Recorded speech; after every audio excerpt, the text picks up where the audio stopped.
Vamos receber o pastor dizendo glória ao Pai, glória ao Filho e glória ao Espírito Santo. Amém? Quantos estão felizes pela vida do pastor Célio? Dê uma salva de palmas.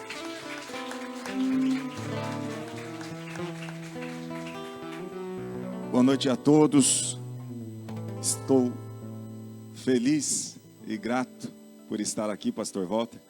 É sempre um momento especial podermos estar reunidos com aqueles que nós amamos, né? Que fazem parte da nossa história, da nossa vida. E o pastor Walter aí me conhece desde quando a gente estava aprendendo a caminhar com Jesus. Está comigo a minha esposa, a pastora Edilane. E perfeita vontade de Deus para a minha vida. E assim nós vamos vivendo, já vamos cumprir aí os nossos 22 anos de casados, né? Com uma história onde Deus tem nos dado a alegria de podermos experimentar o cuidado dele, da bondade dele. E eu quero, nessa noite, poder compartilhar com os irmãos uma palavra que Deus trouxe ao meu coração na terça-feira, em um momento de oração. É um texto muito conhecido, mas com uma proposta um pouco diferente. Eu quero compartilhar com vocês hoje. É a nossa parábola do filho pródigo, que está no Evangelho de Lucas, capítulo 15, a partir do versículo 11. Se você tem aí a sua Bíblia, tome ela em suas mãos e abra Evangelho de Lucas, capítulo 15, versículo 11.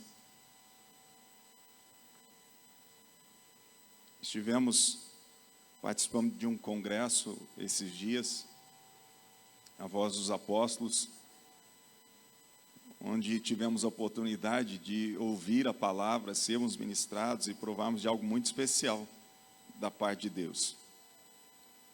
E já fazia um bom tempo, pastor Walter, que não ia em nada, e aí de repente Deus nos empurrou para aquele momento. Eu falo que Deus nos empurrou porque nós não tínhamos nenhuma condição financeira de estar lá e diante de uma conversa, a gente apenas expôs, nossa, que legal, né? Se a gente pudesse ir conversando numa mesa acho que era festa de aniversário, né, Linda? Era uma festa de aniversário, e alguns irmãos estavam ali conosco, e compartilhamos. E aí passou alguns dias, alguém disse, pastor, nós queremos pagar as inscrições para o senhor e para a sua família. E aí, então, alguém vai lá e faz as nossas inscrições. Aí passou um período, né? Eu e a Edilane, as inscrições a gente tem, né? E como é que nós vamos agora? Como é que nós vamos ficar? E aí passou um período, alguém, pastor, eu vou pagar o hotel para vocês ficarem lá. E assim Deus foi provendo, um passo após o outro, tudo aquilo que nós precisávamos para poder estar naquele ambiente. E ali Deus ministrou de uma maneira muito preciosa os nossos corações.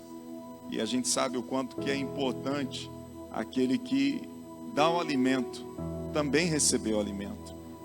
Com certeza, pastor Walter, por mais que talvez não aparente a necessidade, ele também tem a necessidade, juntamente com a esposa, de estar em um ambiente onde eles não se preocupam em dar nada para ninguém. Eles vão estar ali para receber, para ser ministrados, para ouvir a voz de Deus. Isso quer dizer que ele não ouve a voz de Deus fora daquele ambiente? Ouve a voz de Deus todo dia, porque ele precisa dar alimento todo dia para vocês. Mas é esse momento onde o pastor tem para ele, juntamente com a sua esposa ou sua família, e eles estão ali sendo ministrados, ouvindo e recebendo de outros que também estão recebendo de outros, e assim nós vamos sendo alimentados, porque assim como você está aí assentadinho para receber, nós também, em um momento ou outro, temos essa necessidade. Apesar das vezes não sentimos, né, pastor? Eu não sei o senhor, mas a gente não sente. Mas a hora que você está lá, que você percebe o quanto que você precisava estar nesse ambiente, o quanto que você precisava estar sendo ministrado.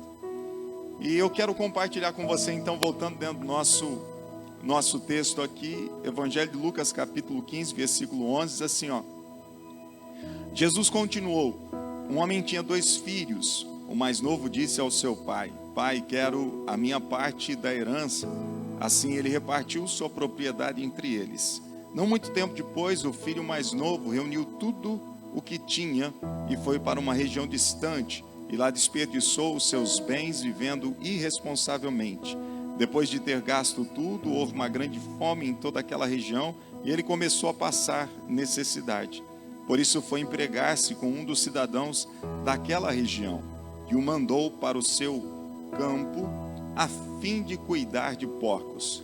Ele desejava encher o estômago com as vagens de alfarrobeira que os porcos comiam, mas ninguém lhe dava nada. Caindo em si, ele disse: quantos empregados de meu pai têm comida de sobra e eu aqui morrendo de fome? Eu me porei a caminho e voltarei para meu pai e lhe direi: pai, pequei contra o céu e contra ti, não sou mais digno de ser chamado teu filho. Trata-me como um dos seus empregados. A seguir levantou-se e foi para seu pai. Estando ainda longe, seu pai o viu e, cheio de compaixão, correu para seu filho, o abraçou e beijou. O filho disse: pai, pequei contra o céu e contra ti, não sou mais digno de ser chamado seu filho. Mas o pai disse aos seus servos: depressa, tragam a melhor roupa e vistam nele. Coloquem um anel em seu dedo e calçados em seus pés. Tragam um novilho gordo e matem-no. Vamos fazer uma festa e alegrar-nos. Pois este meu filho estava morto e voltou à vida, estava perdido e foi achado. E começaram a festejar o seu regresso. Até aí, gostaria que você fechasse seus olhos e repetisse uma breve oração após mim e dissesse: querido Espírito Santo, ajuda-me a compreender a vontade do Pai para a minha vida nesta noite. Em nome de Jesus. Todos digam amém e graças a Deus. Bem, como eu disse, essa mensagem ela veio na terça-feira, enquanto orava, e diante do momento da oração me veio uma imagem, e lembrando dessa passagem, eu vi a comida dos porcos, ela era como, sabe aqueles bolinhos de almôndegas, né, de carne, só que ela estava envolta de ouro, era dourada, e ali Deus começou a ministrar o meu coração, e uma das coisas tão presentes aqui, é que nós vemos a vontade do filho. Nós vamos falar apenas da história de um dos filhos, do filho mais novo. Nós vemos que essa história ela vem sendo expressada sobre a vontade do filho.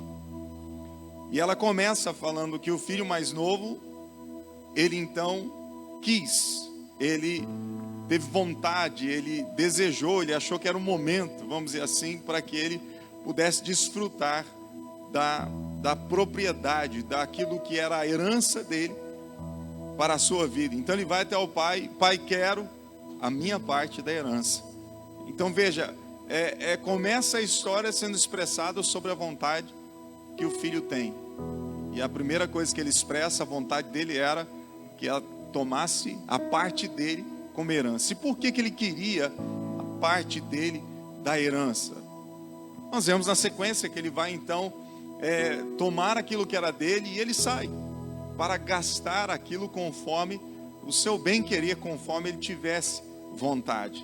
Volto a dizer, nós vemos uma história sendo pautada sobre a vontade do filho, e assim o filho foi e passou a viver de maneira a qual ele desejava. E num dado momento vem uma crise sobre aquele lugar, uma fome que alcança todo o ambiente onde ele estava. E ele então fica sem nada, o seu dinheiro acaba, a sua herança já foi. E aí nós vemos que ele, diante da necessidade, ele vai buscar auxílio. Mas olha que interessante, ele não vai buscar auxílio no pai, ele vai buscar auxílio em outra pessoa. E nós vemos o texto, vai dizer então: depois de ter gasto tudo, houve grande fome em toda aquela região, e ele começou a passar necessidade. Então, quando ele passa necessidade, ele vai atrás de um dos cidadãos daquela terra. E ele então pede ajuda, e o que essa pessoa faz? Dá o trabalho para ele cuidar de porcos. Mas dentro do contexto judaico, como ele era judeu, para cuidar de porcos era uma tremenda humilhação, porque o porco era tido como um animal imundo, a qual eles não podiam criar, né, nem cuidar. Então, nós vemos aqui, ele desce degraus de ruína na sua vida, veja, e ele chega num ponto em que ele vai então olhar para a comida do porco e por causa da necessidade que ele tinha, ele vai desejar comer essa comida. E aqui a gente começa a refletir algo, foi onde que o Espírito Santo começou a ministrar no meu coração, que uma grande parte das pessoas tem desejado a comida dos porcos. Uma grande parte daqueles que às vezes estão dentro da igreja, que estão sendo ministrados, que estão vivendo uma fé, eles, ao invés de ansiarem por mais daquilo que o Pai tem, eles já estão vivendo um certo nível de fé, mas eles têm o seu olhar voltado mais para aquilo que o mundo está oferecendo do que para aquilo que é do reino. Algo que parece trazer um status, que parece trazer segurança, mas é comida de porco. Porque a Bíblia nos ensina que o reino de Deus não consiste em bebida e comida, mas 3 coisinhas, vamos lá, quem lembra? Consiste em justiça, paz e alegria do Espírito Santo. E olha que tremendo, Mateus 6, Jesus, ele vai dizer que nós devemos buscar em primeiro lugar o quê? O reino de Deus. E as demais coisas vos serão acrescentadas. E quando ele fala das demais coisas, o contexto está falando de roupa, de comida, dessa provisão que nós precisamos aqui. E ao olhar para isso, nós vemos então, quando o Espírito Santo ministrava o meu coração, onde muitos estão voltados para aquilo que o mundo está oferecendo, tão ansiosos e desejosos, porque aquilo pode trazer um status, pode trazer uma sensação de segurança, pode trazer uma imagem, pode colocar você numa posição diferente diante da sociedade. Então tudo isso, veja, que vem massagear o nosso ego, está se tornando uma comida que não era para nós. Porque Mateus 6, ele vai dizer que aqueles que buscam essas coisas, ou seja, a preocupação com a comida, com a roupa, com o dia seguinte, ele vai dizer assim, aqueles que se preocupam com isso são os gentios. E às vezes nós estamos dentro da casa do Pai, vivendo como o filho mais novo, que está apenas interessado na herança para de alguma maneira usufruir dela dentro da sua própria vontade. E é tão importante nós prestarmos atenção nisso, porque a falência desse menino não começa quando ele pega a herança. Já estava, porque dentro da casa do pai, ele já havia rompido com um relacionamento que fazia com que ele se importasse, ou se preocupasse, ou desejasse viver a vontade do pai. A vontade dele já estava desconectada com a vontade do pai. Por isso, ao ter a herança, o que ele faz? Ele vai fazer a vontade dele. E é importante refletirmos dentro disso, vontade, porque a oração do Pai Nosso nos é clara, dizendo: Pai, seja feita a sua, venha o teu reino, seja feita a sua vontade. E Jesus, quando ora no jardim de Getsêmani, ele estava tão difícil a situação dele, a angústia, que ele ora. E ele faz oração: se possível, passa esse cálice de mim, mas todavia seja feita a sua vontade. Então nós vemos em jogo aqui a vontade, aquilo que almejamos, aquilo que desejamos. E quanto mais o nosso coração vai se distanciando de Deus, veja, primeiro esse jovem teve vontade de ter o quê? A herança. Gente, nós nos aproximamos de Deus na maioria das vezes, não é porque queremos Deus, é porque queremos o que Deus tem. Uma cura, uma libertação, um milagre, aquela sensação de paz. Quantas pessoas que vieram ao culto pela primeira vez sentiram aquela paz, e por causa dessa sensação, desse sentimento, eles voltaram, porque eles encontraram o quê? Paz. Aí só começou assim comigo, pastor Walter. Quando eu tive esse encontro, eu falei: é isso que eu quero para a minha vida. E aí comecei. Só que aí eu comecei a não só buscar aquilo, eu comecei a buscar aquele que me deu aquilo que eu havia sentido. E aí então, veja, nós começamos a receber a herança. Por que herança? Porque é de graça. Não somos nós que pagamos o preço, Cristo pagou o preço. E a Bíblia diz que quando nós cremos, nós nos tornamos filhos de Deus por meio da fé. Nos é dado o direito, João fala isso, que nos é dado o direito de sermos feitos filhos de Deus. Olha só, é te dado o direito, mas o que você fez para merecer? Nada, você apenas creu naquilo que Jesus fez. Herança. Então você recebe a herança. Veja, e aí, o que você vai fazer com essa herança? Essa herança não fala só da questão de sermos filhos de Deus, mas a Bíblia diz que Ele subiu aos céus, Ele conquistou dons para os homens. Ele conquistou dons para os homens. Então os dons que nós recebemos, às vezes de cura, de milagres, de libertar alguém, enfim, que manifestam o poder de Deus através das nossas vidas, faz parte da herança. A herança que é distribuída pelo Espírito de Deus sobre a vida daqueles que começam a caminhar com o Senhor. Herança. Veja, nós recebemos então a herança do Senhor, passamos a provar de coisas tão preciosas, mas às vezes estamos tão apegados a essa herança, porque ela causa uma boa sensação, ela causa segurança, ela causa bem-estar, ela causa um sentimento de coragem, de ousadia, de agora eu posso, agora eu faço. Uma experiência, pastor, não sei se eu já me ouvi falar essa. Eu era líder de célula na época, e eu me lembro que um homem, um morador em condição de rua, foi para a igreja, né? E no final do culto alguém estava orando por esse homem, e eu estava lá no final, e aí um jovem orando por ele, e eu olhei aquilo, não saía, né? Não saía, e meio que manifestava, e aí eu olhei de longe, já tinha orado, o capeta já tinha saído, já tinha um monte de experiência com Deus, e eu olhei para aquilo lá, e me enchi, pastor, e me enchi. Ei, vá, não está saindo por quê com ele, vou eu lá. No que eu estendi a mão assim, ó, o endemoniado me deu um tapa na mão, pastor. Mas foi um tapa tão encapetado que aquela autoridade que eu estava sentindo foi embora. E aí, pensa, fiquei mais engasgado que outra coisa. E aí passa um irmão por trás dele, faz assim, ó, põe a mão no ombro dele, foi liberto. E aí eu fiquei com aquilo na cabeça.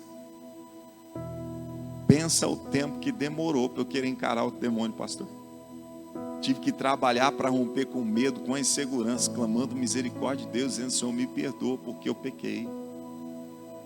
Orgulho, altivez, prepotência, porque eu tinha o quê? A herança. Você está me entendendo, sim ou não? Veja bem.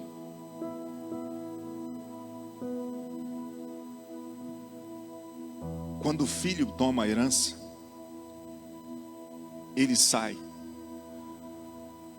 E ele então não consegue, presta atenção no que eu vou dizer para você. Ele não consegue cuidar daquilo que o pai tinha dado para ele. Por quê? Porque aquilo que o pai deu só pode ser gerenciado debaixo dos cuidados do pai. Porque o filho não tem a habilidade, a capacidade de conduzir como o pai tem. João 15, Jesus vai dizer: sem mim nada podeis fazer. Ele tinha herança? Tinha, mas ele começou a administrar aquilo segundo a sua própria vontade.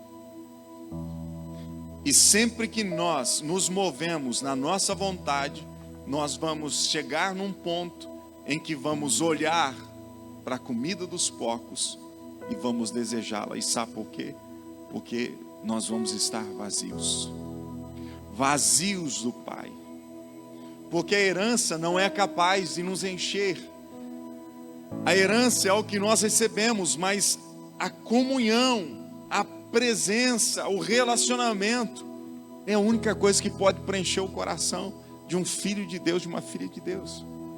É a única coisa que pode realmente nos trazer segurança, que pode fazer que em meio à crise nós permaneçamos. Por quê? Porque tudo está caindo do seu lado, mas você sabe que você não está sozinho. E por quê? Porque você está vivendo de acordo com a vontade do Pai. Aquele jovem, quando ele se vê na crise, estou sozinho, porque eu abandonei a vontade do meu Pai. Estou sozinho. O pai continuava lá? Sim.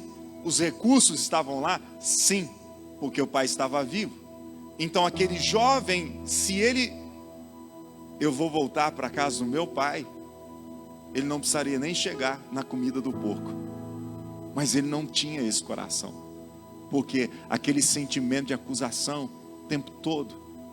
Você deixou a casa do seu pai, você tem que se virar sozinho. E aí, gente, deixa eu dizer uma coisa para você. Você voltar atrás e reconhecer que você errou, não é algo tão simples. Vou dar um exemplo. De repente você vai e fala com o pastor Walter, e o pastor Walter orienta, ó, vai por aqui, filho, faz assim, assim. E aí você, não quero, não, eu vou fazer do meu jeito, Deus está falando comigo, eu vou. E aí você vai. E aí dá tudo errado. Mas o pastor continua ali, ele sempre te deu atenção, sempre te deu carinho, sempre te orou com você. E aí você saiu. Você saiu, e aí você fez um monte de caca, deu tudo errado. Mas você saiu acreditando que ia dar tudo certo. E a hora que você percebe que você está falido, que você está sem nada, que deu tudo errado, e aí você pensa, eu falei para o pastor que era de Deus, que era não sei o quê. Como é que você vai voltar agora lá para ele, para dizer assim, pastor, olha, eu estava errado, o senhor estava certo, o senhor pode me ajudar? É difícil porque nós somos inclinados para o orgulho, nós somos inclinados para a altivez. E Jesus, ele vai dizer algo tão lindo, tão precioso, aprendei de mim que sou manso e o quê? Manso e o quê, gente? Humilde. Humildade tem a ver com esse quebrantamento, pastor. Humildade tem a ver com santidade, porque sem humildade tudo que a gente faz não tem santidade. Pare para pensar nisso. Porque se tudo que nós fazemos não houver humildade, está saindo de um coração orgulhoso. Está com foco errado, pensando em si, pensando em aparecer, ele não está com o pensamento de servo, com o pensamento de quem se importa, com o pensamento de quem está ali disposto a fazer a vontade do Pai. O coração humilde é o coração que está centrado na santidade. E a gente percebe que esse jovem, diante de tudo aquilo que ele estava vivendo, ele então, perdido em tudo aquilo, ele não consegue olhar e dizer assim, eu vou voltar para o Pai. Não, ele continua indo em uma outra direção. E é aí onde que ele vai chegar ao ponto de olhar e precisar, desejar a comida dos porcos. Veja, está ligado à vontade dele. Só que quando ele percebe, a Bíblia vai dizer assim, ele caiu em si. Ele percebe que a vontade dele estava naquilo que era dos porcos. Ele consegue entender o nível que ele desceu. Ele vai dizer, olha, na casa do meu pai tem comida para quem não é filho. Até quem não é filho desfruta daquilo que meu pai tem. E ele então olha para a sua posição, ele não se coloca mais como filho, porque ele já havia perdido a sua identidade desde quando saiu da sua casa. E ele então vai dizer, eu volto, mas para ser tratado como um dos trabalhadores daquele lugar. E ele volta com o coração arrependido, no pior momento da sua vida, e ele vai diante do pai. Quando ele chega diante do pai, o pai vê de longe, o pai corre ao encontro dele e vai dizer, pai, pequei contra os céus, contra o Senhor, me perdoa, trata como um dos seus empregados. E o que o pai faz? Olhe para essa lindeza que está do seu lado, pergunta para ele ou para ela assim, ó, o que o pai fez com ele?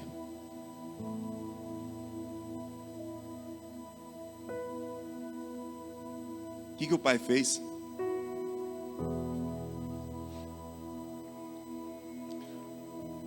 Veja, para ele já não era mais filho, mas para o pai, ele ainda era filho. Você percebe que quanto mais distante nós estamos, mais confusos nós ficamos, mais inseguros quanto a quem nós somos nele. E é na hora que o filho se aproxima do pai, o pai então trata ele como filho, e além de tratá-lo como filho, o pai então diz: vamos fazer uma festa. Ele fala: o meu filho estava morto, porque aquele que perde a identidade, ele está apartado do pai. Consegue entender? Aquele filho que estava morto, ele ressuscitou. Traz ele de volta, é o meu filho, trata ele como filho, coloca o anel, roupas, sandálias, vamos fazer uma festa e vamos celebrar. E aqui entra algo muito interessante: aquele jovem era digno dessa celebração? Sim ou não? Sim ou não? Ô gente, vocês estão aí, pelo amor, pastor, eles são tudo quietinho assim, não? É? Então eu vou brigar com vocês aí, pelo amor de Deus, fala comigo, eu estou conversando com vocês, então vocês falam comigo, ok? Combinado? Sim ou não? Sim. Beleza, é isso aí. Então o que nós vemos? Que aquele jovem é tratado como filho, mas ele merecia? Não merecia. O que o pai faz? O pai derrama sobre ele o quê? Graça, misericórdia, compaixão, amor, bondade. E faz uma festa.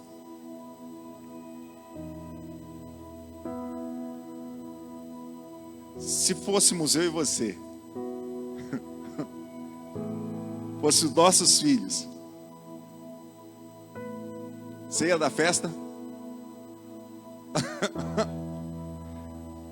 Você receberia com algumas correções? Tá vendo? Falei que não devia, mas tá bom, tô feliz que você tá aqui. Vamos caminhar junto, vamos começar de novo. Mas que festa o quê? Só depois de um ano, né, pastor? Depois de um ano vamos fazer festa que voltou. Mas antes não, vamos fazer festa ainda não. Mas o que o pai faz? O pai, veja, ele trata o filho como se o filho não tivesse saído. E naquele momento, talvez o filho passasse a entender quem ele era para o pai, porque até então parece que ele não entendia. E na nossa vida com Deus não é diferente. Nós vivemos buscando merecer as coisas de Deus. Vivemos buscando ser aprovado. E não é esse o sentido bíblico. A Bíblia diz que o obreiro deve ser aprovado, mas ele não deve buscar aprovação. Porque eu não preciso buscar aprovação. Eu preciso viver por meio daquele que foi aprovado. E quem foi aprovado? Cristo Jesus. Por isso que Paulo diz com clareza: já não vivo mais eu, mas Cristo vive em mim. Ele se coloca sempre debaixo do senhorio de Jesus, para se mover, para agir, para realizar, porque ele já não vivia mais a vontade dele, ele vivia a vontade do seu Senhor, e a vontade dele estava em fazer a vontade do Pai. Quando a gente olha para Jesus, Jesus diz: olhe para as obras que eu faço. Vocês não acreditam no que eu estou falando? Olhe para as obras que eu faço, porque as obras que eu faço são as obras do meu Pai. Ele não buscou aprovação. E não nos ensina a buscarmos aprovação. Ele nos ensina a vivermos debaixo da sua autoridade, debaixo do seu poder, debaixo do seu senhorio, como filhos que estão alicerçados no Senhor, com as suas raízes em Cristo, porque Cristo é a videira, nós somos os ramos, e por meio dele é que os frutos vão aparecer na nossa vida. E os frutos que aparecem em nossa vida são os frutos que são gerados por meio de quem? Do Espírito. Porque você olha Gálatas, a inclinação para a carne vai mostrar toda aqueles aquelas desqualificações, vamos dizer assim, todos aqueles problemas de caráter, como mentira, como ciúmes, como inveja, como briga. Mas a hora que nós olhamos para aquilo que fala que é o fruto do Espírito na nossa vida, bondade, amor, misericórdia, fidelidade, paz, alegria. Por quê? Porque nós estamos então inclinados para o Espírito de Deus. Então é muito claro nós entendemos que o nosso desejo, a nossa vontade vai guiar no nosso coração. E se você falar que a vontade de Deus que está guiando o seu coração, é porque a sua vontade está em fazer a vontade dele. Veja, a nossa vontade está em jogo. É uma decisão. E esse filho, diante de tudo aquilo que ele viveu, não muda o coração do pai. Veja, as ações do filho não mudou o coração do pai. O único que havia mudado em todo o contexto era o coração do filho. O do pai não. Porque o pai sabe o que ele quer, sabe o que ele realizou, e ele sabe o preço que foi pago naquela cruz para ter as nossas vidas, para ter o filho de volta para ele. Você está me entendendo, sim ou não? E eu e você precisamos compreender isso. Por que o pai não muda? Porque o que ele fez está feito. Ele amou a ponto de entregar o seu único filho naquela cruz. Então ele fez, está feito. Ele não vai mudar isso. Por isso que Jesus com clareza vai dizer assim: eu não vim para condenar, eu vim para salvar, porque já está condenado. Então ele vem para o resgate. Então o coração de quem que deve mudar em todo esse propósito? É o meu e o seu. Não é o de Deus. E quantas vezes nós tentamos mudar o coração de Deus? O senhor já tentou mudar o coração de Deus, pastor? Nós é louco que não sabe, né? Cada oração que já fizemos tentando mudar o coração de Deus, enquanto que nós devemos nos sujeitar ao coração dele. Concorda comigo? Muito obrigado. Ainda bem que você está aí. Paulo vai dizer com clareza em Romanos capítulo 12: não vos conformeis com este mundo, mas transformai-vos pela renovação da vossa mente, para que compreendeis o quê? A vontade de Deus, que é boa, perfeita e agradável. Só compreende a vontade de Deus um coração que se permite ser transformado ou moldado, conformado à imagem do Senhor Jesus. Quantos estão me entendendo? Diga: Deus é bom. Ninguém me falou hora, pastor. Até que hora que eu posso ir aqui? À meia-noite? Até 6 da manhã, que beleza. Que beleza, vou mais 10 minutos, aí eu começo a orar, tá bom?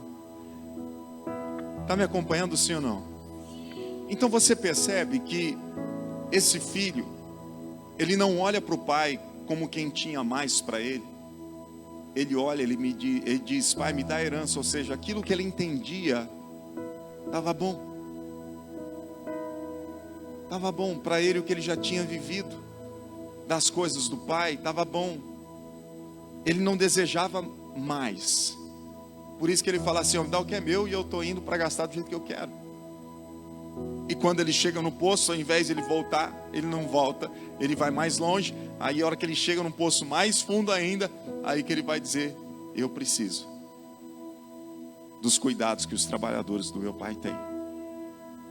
E aqui está a diferença. Eu quero entrar nesse ponto para a gente poder orar. Um coração que consegue olhar para Deus e saber que Ele tem mais.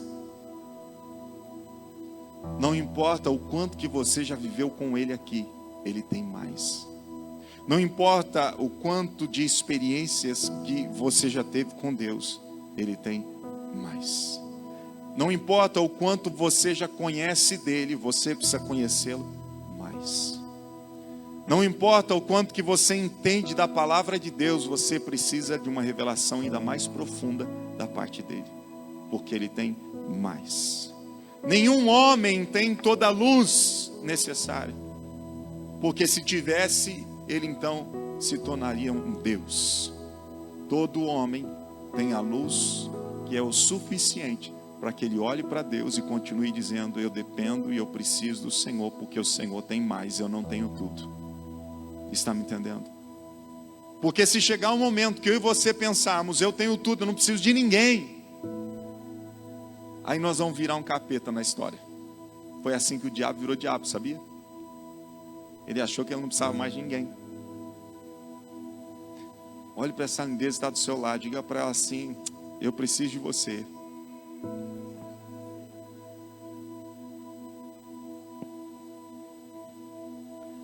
Às vezes é difícil, né, pastor, a gente reconhecer que precisa de alguém.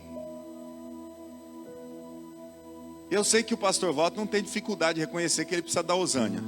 Vocês concordam comigo?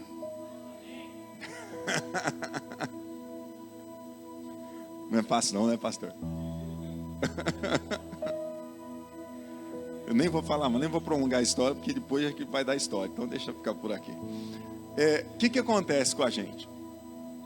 Nós temos a dificuldade de reconhecer que nós precisamos. E às vezes nós temos a dificuldade de reconhecer que nós precisamos de alguém que parece que espiritualmente está abaixo de nós.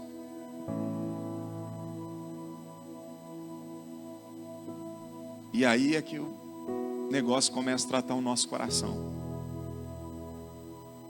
Porque quando você julga estar acima, parece ser uma humilhação você precisar dos cuidados de quem não tem a mesma dimensão que você enxerga. Mas não é assim que a Bíblia nos ensina. E a Bíblia diz que um precisa do outro. Um não é sem o outro. E isso é tremendo, porque é uma das coisas que Deus mais usa para tratar a nossa vida, o nosso coração, a nossa necessidade do nosso irmão. A Bíblia diz, eu fiz um casamento ontem, e eu citava um texto, onde que a Bíblia diz que o ferro com ferro, ele se afia. Se você for no açougue, você vai olhar e ver o açougueiro com a faca e fuzil.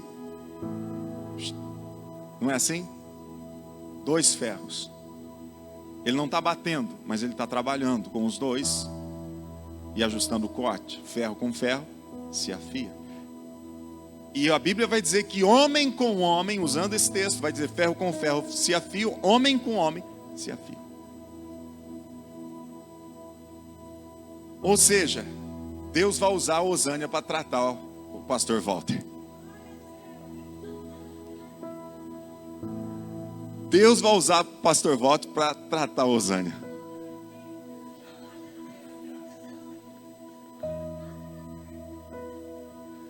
Então veja bem, nós vamos ser tratados.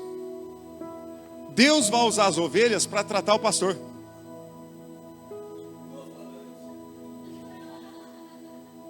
Deus vai usar o pastor para tratar as ovelhas. Porque o que acontece é aí que o nosso caráter vai sendo moldado com as dificuldades e reconhecimento de que nós somos nada sem Ele. E que nós precisamos de uns dos outros. E que nós vemos às vezes os nossos problemas quando o outro se torna o nosso espelho. Quando o outro se torna o nosso espelho. Às vezes alguém vai dizer para você assim: você precisa olhar no espelho. Faz do outro o seu espelho para ver como que você às vezes está agindo errado. Família, marido, mulher, pais e filhos. Por que a Bíblia diz que o coração dos pais vão se converter aos filhos e dos filhos vão se converter aos pais? Você percebe o quanto que é difícil às vezes o pai e o filho andarem em harmonia? Porque o filho no seu entendimento quer ir para um caminho, o pai no seu entendimento, com todo o cuidado e preocupação, que já passou as etapas, está querendo conduzir pelo outro caminho. Muitas vezes o pai impedindo o filho de viver e ter as suas próprias experiências, porque o pai quer guardar, quer proteger demais o filho. Porque o pai é inseguro, que a mãe é insegura. E aí nós queremos então blindar os nossos filhos como se nós fôssemos Deus. E nem Deus faz isso com a gente. E aí nós passamos a ver angustiados e toda aquela coisa esquisita. E na verdade Deus está usando tudo isso para trabalhar o nosso coração, trabalhar o nosso caráter. Me lembro do dia que fui convidado a ir morar com a minha sogra. Estávamos casados há 1 ano e pouco, minha linda. 1 ano e pouco, né? Casados. E aí a minha sogra, ela morava na igrejinha, que eles tinham mudado para Ibaté, eles eram de São Joaquim da Barra. O pastor Walter vai lembrar dessa história. E aí, para que eles saíssem de lá, arrumaram uma casa, e aí só que o aluguel era um pouco alto. E então a Edilane, né, eles tinham conversado da gente morar junto. E eu morava numa casinha, eu e a Edilane. E aí eu fui orar para entender, pastor Walter, será de Deus eu ir morar com a minha sogra? Com muita clareza o Espírito Santo ministrou meu coração, mesmo como se fosse hoje, orando ao redor da igreja, do lado de fora. Deus falou assim: muda, porque eu vou tratar o seu caráter. Essa foi a frase: muda, porque eu vou tratar o seu caráter. Pediu a resposta, ele deu, né? E aí mudei, irmãos. Foi fácil? Foi nada. Minha sogra tem um jeito, eu tenho outro. E minha sogra gosta das coisas de um jeito, eu já gosto do outro. E aí vai Deus tratando a vida da gente. Dava saiu umas faíscas de vez em quando, né, Melinda? E aí Deus foi trabalhando, continua trabalhando até hoje, né? Mas hoje já estou melhorando, melhorei, Melinda? Fala a verdade. Melhorei. Obrigado. Melhorei. Mas num processo, e todo esse processo Deus estava quebrando o que é meu orgulho. E vou dizer uma coisa sincera para você, eu acho que o que Deus mais trabalha na vida da gente é quebrar o orgulho todo dia. Porque o que acho que mais quer nascer dentro do coração da gente é orgulho. Não precisa. Eu sei, precisa. E é nisso que nós vamos vivendo uma vida cada vez mais parecida com Jesus, que abre mão de tudo para se sujeitar à vontade do Pai. Ele foi humilhado, rejeitado, debocharam dele, bateram nele, e a única coisa que ele fez foi continuar fazendo a vontade do Pai. Se você é quem diz que é, desça dessa cruz. Se fosse comigo, com você, a gente já tinha descido na cruz. Tinha descido na cruz, tinha acabado com um monte deles. Não pode o vizinho ou alguém vir falar mal. Faz que nem Pedro e João. Foi Pedro e João, me ajuda, tá, pastor? Quando Jesus foi para entrar naquela aldeia que rejeitaram ele, acho que era uma aldeia de samaritanos, uma coisa assim. Tiago e João orou pedindo: Deus, quer que caia fogo do céu e os consuma? O que Jesus disse para ele? Vocês não sabem que espírito sois, né? Imagine só. Enquanto que Jesus veio para salvar, os camaradas já achavam que sabia tudo. Vamos queimar eles só porque não receberam Jesus. E quantos que nós queremos queimar do meio do caminho só porque não recebeu a gente? Tem nem a ver com Jesus às vezes. Só porque não concordou com você, só porque não te aplaudiu, só porque não aceitou a sua palavra. Mas era de Deus, pastor. Não importa. Jesus falou de quem? E todo mundo recebeu o que ele falou? Não. E por que tem que receber tudo aquilo que nós falamos? Por que todo mundo tem que aceitar o caminho que a gente quer? Você percebe que às vezes nós queremos dominar, nós queremos controlar, queremos que as coisas saiam segundo a nossa vontade, enquanto que nós somos chamados para ver a vontade daquele que é o autor e consumador da nossa fé. E que só por meio da presença dele nós poderemos viver de maneira extraordinária aqui, com uma vida que possa anunciar as virtudes dele. Pastor, mas eu estou precisando de socorro. Você veio no lugar certo. Pastor, mas o que essa palavra tem a ver comigo? Tudo. Mas tudo por quê? Porque você é aquele filho que precisa voltar para o pai e olhar para ele, porque ele tem mais para você. Às vezes estamos batendo em tantas portas, e a única porta que a gente precisa bater é na porta do pai. E vou dizer uma coisa mais séria para você, que nem bater a gente precisa. Ela está aberta. Foi aberta pelo sangue precioso de Jesus, foi derramado naquela cruz. E a gente pode entrar por ela. Diga a glória a Deus. E eu quero orar com você nessa noite. Não é estar em um lugar, é estar nele. É estar nele, é viver nele. Veja, o filho estava com o pai, mas ele estava desligado do pai. Ele estava na casa certa, mas ele não estava conectado ao pai. Ele estava sendo alimentado corretamente, mas a vontade dele estava desconectada da vontade do pai. E eu quero convidar você hoje a olhar para Deus. Eu não sei quais são as suas experiências ou o que você já viveu com Deus. Isso para mim não importa. Mas eu quero convidar você a olhar para Deus e saber que Ele tem mais para você. E que você pode entrar hoje e receber daquilo que o reino proporciona para você. E a Bíblia é clara em dizer que o reino de Deus é justiça, paz e alegria no Espírito. Aí você vai dizer assim: pastor, eu estou precisando de uma provisão financeira. Busque em primeiro lugar o reino, e todas essas coisas vos serão acrescentadas. Às vezes nós estamos tão focados naquilo que nós precisamos, que nós estamos correndo atrás da comida dos porcos, desejando aquilo. Enquanto que nós precisamos desejar mais de Deus, mais do Espírito Santo, mais da presença dEle, mais do poder dEle. Que é isso que muda a nossa vida, é isso que muda a nossa história. É isso que vai te dar forças para poder prosseguir e viver as grandezas daquilo que o Pai tem para você. E eu quero deixar esse altar aberto. Se você quiser sair do seu lugar, quiser vir à frente, venha, faça isso. Demonstre a sua fome, a sua sede, o seu desejo por mais do Pai sobre a sua vida, algo que só você pode expressar. Você sabe que às vezes quando a gente fala de vir à frente, uma das primeiras coisas que vem ao nosso coração: mas o que os outros vão pensar de mim? Você percebe como o nosso coração já se desliga de novo de Deus para se ligar no que as pessoas vão pensar, no que eles vão falar de nós? Não é uma expressão de fé para o pastor, não é uma expressão. E é